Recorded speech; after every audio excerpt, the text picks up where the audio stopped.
அனைத்து உரிமை குரல் நண்பர்களுக்கும் வணக்கம். கேப்டன் விஜயகாந்துடைய குடும்பத்தை சந்தித்த பிறகு அடுத்த வேலையாக சீமானை சந்திக்க விஜய் முடிவு. இது குறித்த முழுமையாக பார்க்க போறோம், வாங்க பார்க்கலாம். தமிழ் சினிமால ஒரு உச்சக்கட்ட நடிகராக இருக்கக்கூடிய விஜய் பார்த்தீங்கன்னா தமிழக வெற்றி கழகம் அப்படின்ற ஒரு அரசியல் கட்சி ஆரம்பிச்சு இதுக்கப்புறம் ஒரு முழு நேர அரசியல்வாதியாக தான் இருக்க போறேன் அப்படின்னும், தற்போது கமிட் ஆகி இருக்கக்கூடிய எல்லா படங்களையும் முடிச்ச பிறகு முழு நேர அரசியலில் மட்டும் நான் கவனம் செலுத்த போறேன் அப்படின்ற ஒரு பெரிய அறிக்கை வெளியிட்டிருந்தாரு.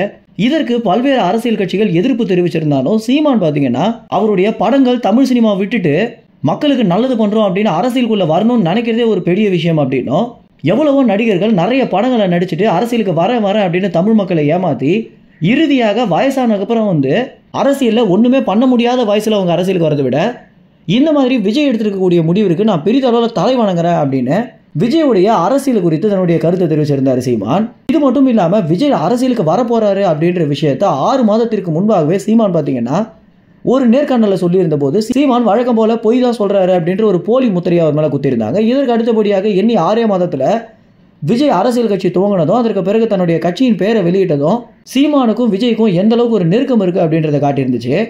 இப்படி இருக்க தமிழக வெற்றி கழகத்துடைய தன்னுடைய கட்சி கொடியை பார்த்தீங்கன்னா விஜய் அறிவிச்சிருக்காரு. இந்த ஒரு விழா ஆகஸ்ட் 22ஆம் நடக்க போகுது அப்படின்னும், இதற்காக கேப்டன் விஜயகாந்துடைய குடும்பத்தை சந்தித்து அவருடைய நினைவு இடத்துல விஜயகாந்தை வணங்கி இருக்காரு விஜய். இதற்கு அடுத்தபடியாக சீமானை தான் சந்திக்க போறாரு அப்படின்ற ஒரு தகவல் வெளியாகி இருக்கு. இந்த ஒரு தகவல் எந்த அளவுக்கு உண்மை அப்படின்னு தெரியலன்னாலும் தமிழக வெற்றி கழகத்தில் இருக்கக்கூடிய ஒரு சில நிர்வாகிகள் பார்த்தீங்கன்னா இந்த ஒரு கருத்தை நாம் தமிழர் கட்சியின் நிர்வாகிகளிடம் தெரிவிச்சிருக்காங்க.